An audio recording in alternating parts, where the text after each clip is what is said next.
Baada ya msimu uliopita Simba kucheza fainali ya kombe la shirikisho Afrika, msimu huu ina kibarua kingine kizito cha kuisaka fainali upande wa ligi ya mabingwa Afrika, ikiwa ni siku chache tu tangu kupangwa kwa makundi ya michuano hiyo. Klabu ya Simba ilifika fainali ambayo ilicheza dhidi ya RS Berkane kombe la shirikisho barani Afrika. Simba ambayo ipo kundi D sambamba na Esperance Sportive de Tunis ya Tunisia, Petro Atletico ya Angola na Stade Malien ya Mali, itakuwa na viunzi vitatu mbele yake ambavyo itatakiwa kuvivuka ikiwa chini ya meneja mkuu Dimitri Pantev.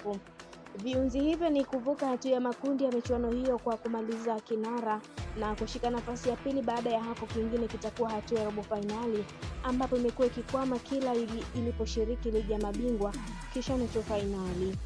Ndani ya misimu saba ya mwisho kwa Simba Sport kucheza ligi ya mabingwa Afrika, imefika robo finali mara 4. Ilikuwa 2018 mpaka 2019, 2020, 2021, 2022, 2023 na 2024. Hivyo na kibarua kizito cha kufanya ili kuweka rekodi mpya katika michuano hiyo. Pamoja na hayo, hawa ndio wapinzani wa Simba katika kundi D. Ilikuwaje hadi kutinga hatua ya makundi na historia yao ilivyo katika michuano hiyo ambayo wababe ni Al Ahly waliotoa taji hilo mara 12. Esperance ni moja ya klabu kongwe na yenye heshima kubwa barani Afrika. Esperance ilianzishwa mwaka 1919 mjini Tunis, ikiwa na historia ndefu ya mafanikio katika soka la Tunisia na Afrika. Hadi sasa imetoa mataji 4 ya ligi ya mabingwa Afrika mwaka 1994, 2011, 2018 na 2019. Ikicheza fainali 9 kwenye viwango vya CAF, Esperance imekuwa kati ya timu 5 bora kila mwaka tangu 2010. Ni klabu iliyo na nidhamu ya kiutawala, mfumo wa academy na mashabiki wanaojulikana kwa namna ambavyo wamekuwa wakisapoti timu hiyo kwenye uwanja wa Hamad Agreb. Hii ni kati ya timu zenye nguvu kubwa ya mashabiki.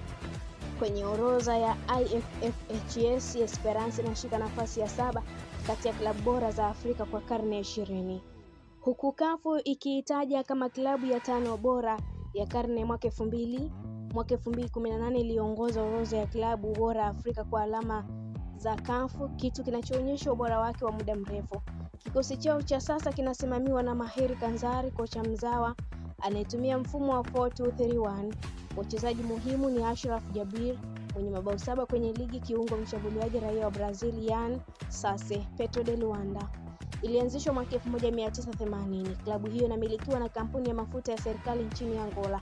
Hadi sasa imetoa mataji 19 ya ligi ya ndani na imekuwa bingwa wa kombe la Angola mara 19.